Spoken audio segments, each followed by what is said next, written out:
My name is Vin, and I'm gonna make another video. I haven't made a video for a long time, and I'm gonna read this book. Chris Hadfield. This book right here. Chris Hadfield, Guide to... Oh my god. Chris Hadfield, An Astronaut's Guide to Life on Earth. So you can check, you can like search him up, but he's actually an astronaut. He's also a writer and an astronaut. So yeah, I'm gonna read his book for today, I think. So yeah.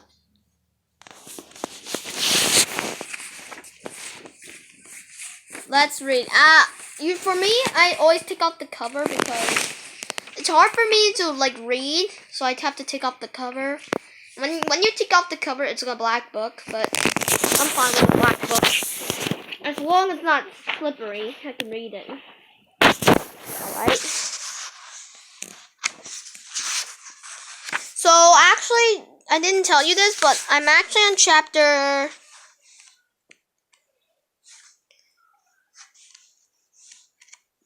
Let's see, what chapter was I?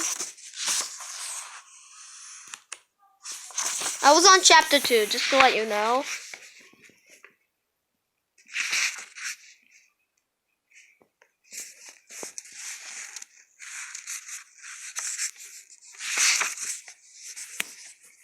So,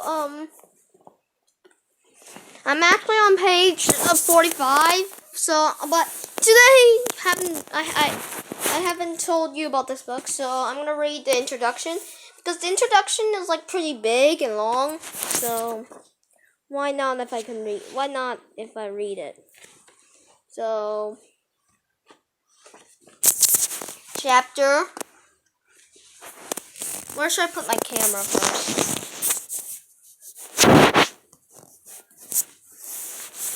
There.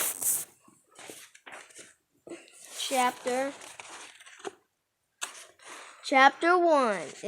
Introduction. Chapter 1. Mission Impossible. The windows of a spaceship usually frame miracles. Every 92 minutes, another sunrise, a layer cake that starts with orange, then a thick wedge of blue, then the richest, darkest icing, decorated with stars. The secret pattern of our planet are revealed.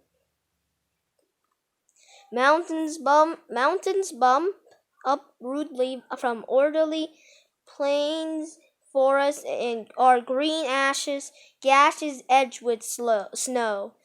Rivers glint in the sun, light twisting and turn like a silvery worm. Continents splay themselves out whole, surrounding my islands, sprinkled across the sea like delicate shards of shattering eggshells.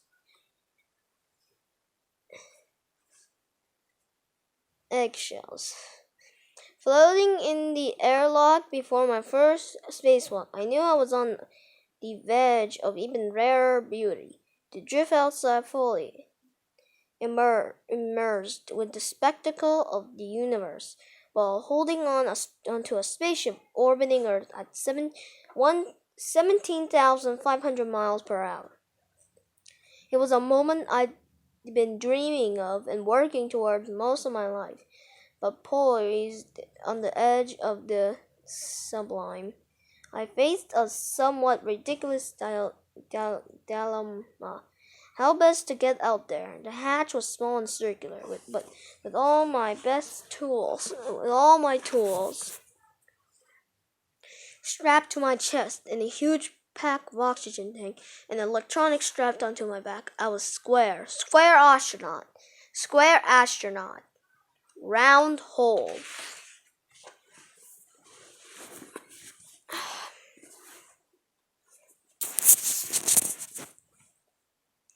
The cinematic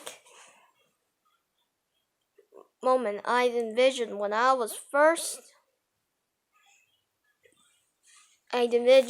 first became an astronaut, the one where the soundtrack swelled while I electrically pushed off into the jet black ink of infinite space, would not be happening. Instead, I have to wiggle out awkwardly and patiently focus less on the magical than the mundane, trying to avoid snagging my spacesuit or getting snarled in my tether and presenting myself to the universe trussed up like a roped calf. Gingerly, I pushed myself out headfirst to see the world in a way only a few dozen humans have, wearing a sturdy jetpack with its own thrusting system and joystick so that if all else failed,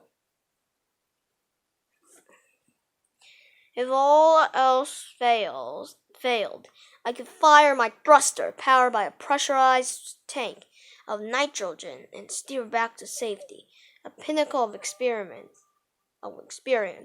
an unexpected path. Square astronauts, round hole, it's a story of my life, really.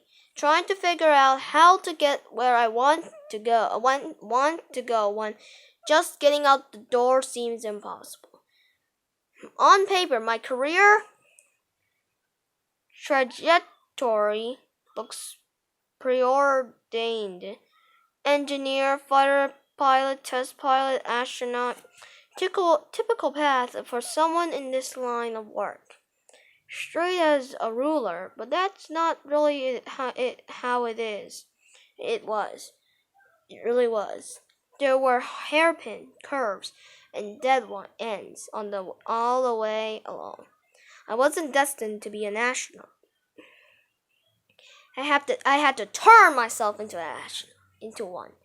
I started when I was 9 years old, and my family was spending the summer at our cottage at Stag Island in Ontario.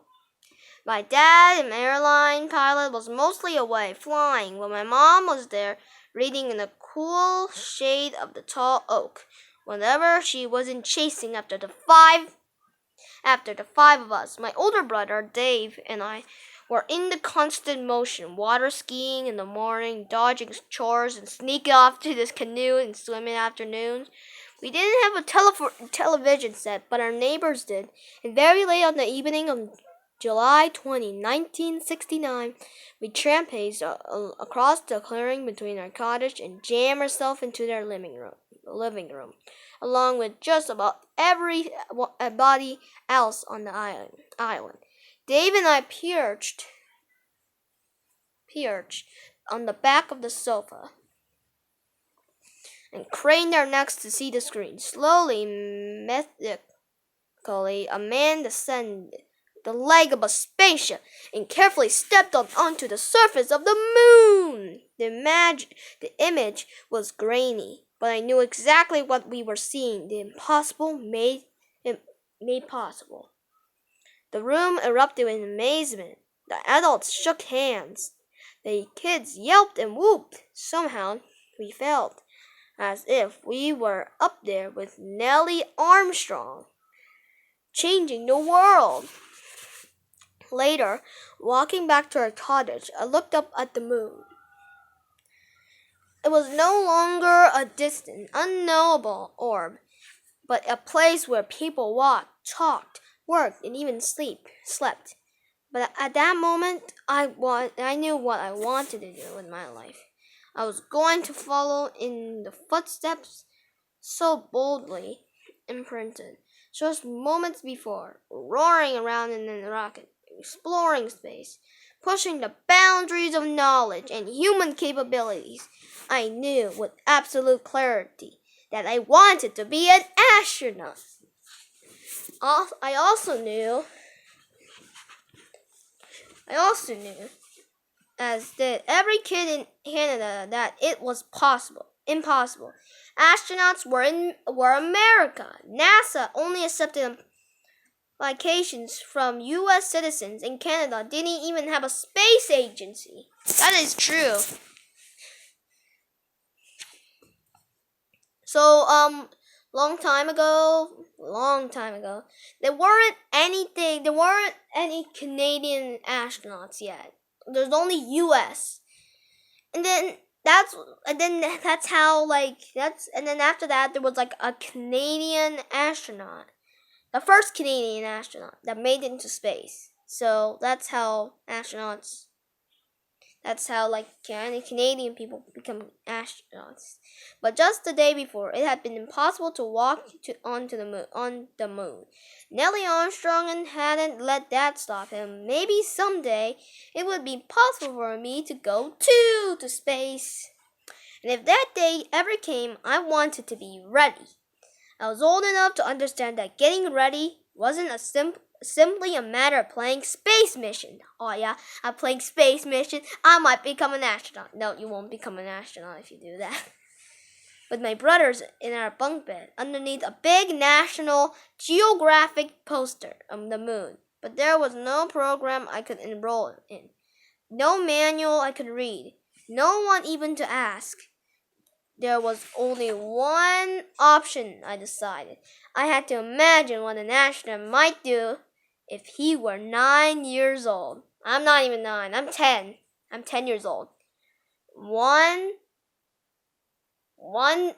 age. After this, I'm gonna turn 11. I'm 10. And he was 9. So he's close to 10. I could get started immediately. Would an astronaut eat his vegetables or have potato chips instead? Sleep late or get up early to read a book? I didn't announce to my parents or my brothers and sisters that I wanted to be an astronaut. That would have elected approximately the same reaction as announcing that I wanted to be a movie star. But from that night forward, my dream provided direction to my life. I recognized, even as a 9-year-old, that I had lots of choices and my decisions matter. What I did each day would determine the kind of person I'd become. I always enjoyed school, but when fall came, I threw myself into it with a new sense of purpose. I was in an enrichment program that year and the next where we were taught to think more critically and analytically. The answer rather than simply try to get the right answers.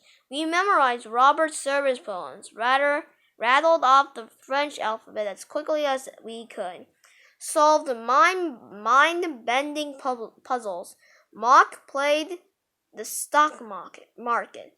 I bought shares in a seed company on a hooch, not a profitable one, it turned out.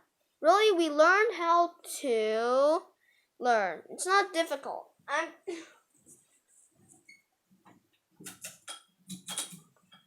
It's not difficult. It's not difficult to make yourself work hard when you want something the way. I wanted to be an astronaut, but it sure helps to grow up on a corn farm. When I was not yet 7 years old, we moved from Sandia to Milton. Not all that far from Toronto Airport. My dad flew in and out of my parents bought a farm. Both of them had grown up on farms and viewed the downtime in the pilot's schedule as a wonderful opportunity to work themselves to the bone while carrying on the family tradition. Between working the land and looking after 5 kids, I think they have 5 kids, they were far too busy to hoover over any of us. They simply expected that if we really wanted something, we pushed ourselves accordingly after we finished our chores. That we were responsible for the consequences of our own action was just a given. One day in my early teens, I drove up a hedgerow with our tractor a little too confidently, showing off to myself, basically. Just when I got to a feeling I was about the best tractor driver around, I hooked the drawbar behind the tractor on a fence post, breaking the bar. I was furious at myself and embarrassed. But my father wasn't the kind of father who said, "That's all right, son. That's all right, son. You can go play. I'll take over." He was the kind who told me sternly that I'd better learn how to wed that bar back together, then head right back into the field with it to finish my job. He helped me with the welding, and I reattached the bar and carried on. Later that same day, when I broke the bar again in exactly the same way, no one needed to yell at me. I was so frustrated about my own foolishness that I started yelling at myself. Then I asked my father to help me weld the bar back together again and headed out to the field a third time, quite a bit more cautiously. Growing up on a farm was great for instilling patience, which was necessary given our rural location. Getting to the enrichment program involved a 2-hour bus ride each way. By the time I was in high school and on the bus only 2 hours a day total, I felt lucky. On the plus side, I long ago got in the habit of using travel time to read and study. I kept trying to do the things an astronaut would do, though it wasn't an exercise in the grim obsession. So if you wanted to do something, if you dream about doing something, then you should follow your dreams, because one of you can become it. See, Chris Hadfield, when he was little, he dreamed of becoming an astronaut, and he became an astronaut. He's on the photo right here. He actually became an astronaut. So you should always follow your dreams.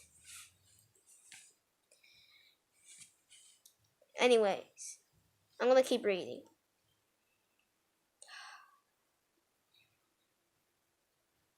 On the plus side, I long ago got in the habit. Oh, I read that, sorry. It's hard to know where you are if you forgot. Determined as I was to be ready, just in case I ever got to go to space. I was equally determined to enjoy myself. If my chores had been making me miserable, I couldn't have continued. I lacked a gen for martyrdom. Fortunately, my interests dovetailed perfectly with those of Apollo-era astronauts. Most were fighter pilots and test pilots. I also loved airplanes. When I was 13, just as Dave had and my younger brother and sister would later, I joined Air Cadet, which is sort of like a cross between Boy Scout and the Air Force. I said that. You learn about military discipline and leadership, and you are taught how to fly. Airplane fly. At 15, I got my glider license, and at 16, I started learning how to fly powered planes. I love the sensation, the speed, the challenge of trying to execute maneuvers with some degree of excellence. I wanted to be a better pilot, not only because it fits in with the just in case astronaut scenario, but because I loved flying.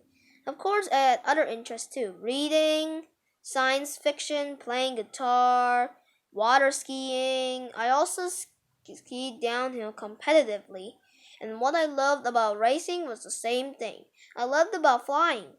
Learning to manage speed and power effectively so that you can tear along, concentrating on making the next turn or swoop or glide. Yet still be enough in control that you don't wipe out. In my late teens, I even became an instructor. But although skiing all day was ridiculously fun way to make money, I knew that spending a few years bumming around on the hill would not help me become an astronaut. Throughout all this, I never felt that I'd be a failure in life. I didn't get to space, since the odds of becoming an astronaut were non existent. I knew it would be pretty silly to hang my sense of self worth on it. My attitude was more. It's probably not going to happen, but I should do things that keep me moving in the right direction. Just in case, and I should be sure those things interest me, so that whatever happens, I'm happy.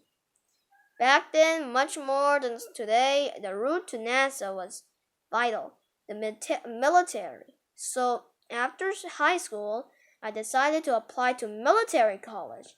At the very least, I'd wind up with a good education and an opportunity to serve my country. Plus, I'd be paid to go to school. That's actually a good thing. So you won't pay them, you get the money. See, you get paid. You don't have to pay them, they paid you. At college, I majored in mechanical engineering, thinking that if I didn't make it to military pilot, maybe I could be an engineer. I always like figuring out how things work. And as I studied and worked numbers, my eyes would sometimes drift to the picture of the space shuttle I'd hung over my desk. The Christmas of 1981, 6 months before graduation, I did something that likely influenced the course of my life more than anything else I've done. I got married. Helene and I have been dating since high school. She already graduated from university and was a rising star at the insurance agency where she worked, so successful that we were able to buy a house in Kitchener, Ontario. I live in Kitchener, Ontario. I'm actually living in Kitchener, Ontario right now. I'm living in Kitchener, in Canada. Yep, it's true. I'm actually living in Canada. This is my house in Canada. That's actually really cool. Before we even got married. During our first 2 years of wedding bliss, we were apart from almost 18 months. I went to Moose Jaw, Saskatchewan to begin basic jet skiing with the Canadian Forces. Helena gave birth to our first child, Kyle, and began raising him alone in Kitchener because a recession had made it impossible to sell our house. We came very close to bankruptcy. Helene gave her job, and she and Kyle moved to Moose Jaw to live in a base housing, and then I was posted to Cold Lake, Alberta, to learn to fly fighters. First CF minus 5S, then CF minus 18S. It was, in other words, the kind of opening chapter that makes or breaks a marriage, and the stress didn't decrease when, in 1983, the Canadian government recruited and selected its first 6 astronauts. My dream finally seemed only more possible. From that point onward, I was even more motivated to focus on my career. One reason our marriage has flourished is that Helen enthusiastically endorses the concept of going all out in the pursuit of a goal.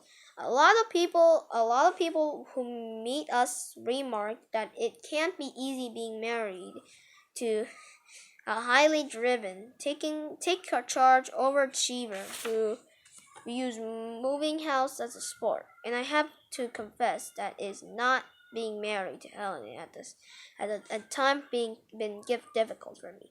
She's imitating capable. Parachute her into any city in the world. Within 24 hours, she had lined up an apartment, furnished it with IKEA stuff. She gallantly assembled herself and scored tickets to the sold-out single parents because of the amount of time I was on the road, while holding down a variety of demanding jobs, from running the SAP system of a large company to working as a professional chef. She is an Uber doer. Exactly the kind of person you want riding shotgun when you're chasing a big goal, and also trying to have a life. While achieving both things may not take a village, it sure does take a team. This becomes extremely clear to me when I was finishing my training to fly fighters, and now fly fighters, and was told I'd be posted to Germany. Helene was very pregnant with our second child, and we were excited about the prospect of moving to Europe. We were already mentally vacationing in Paris with our beautifully behaved trilingual children when word came down that there had been a change of plans. We were going to Bagotville, Quebec, where I'd fly CF-18s for the North American Aerospace Defense Command, NORAD, intercepting Soviet aircraft that strayed into Canadian airspace. It was a great opportunity to be posted to a brand new squadron, and Bangaville has much to recommend it, but it is very cold in the winter. It is not Europe in any season. The next 3 years were difficult for our family, and we were still reeling financially. I was flying fighters, not a low stress occupation. Oh no. I'm running out of battery.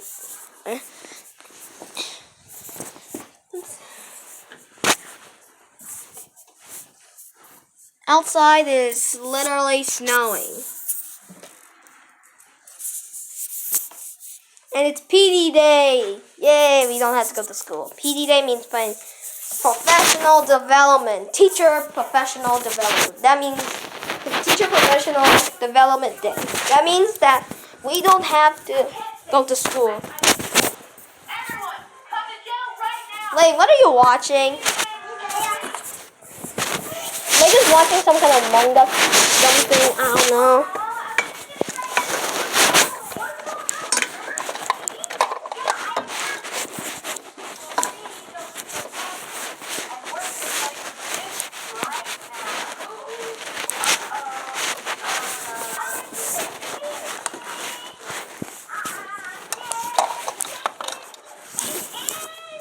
Sorry, I have to charge. I gotta charge the electronic I'm using to record. I'm almost out of battery for my camera. I don't want that because I haven't finished my book. Alright. Charging system activated. There. Now all I need is to get my book ready. Hi, I gotta get my book. So where were we? Oh yeah. So I have to find a way. I have to put my camera somewhere.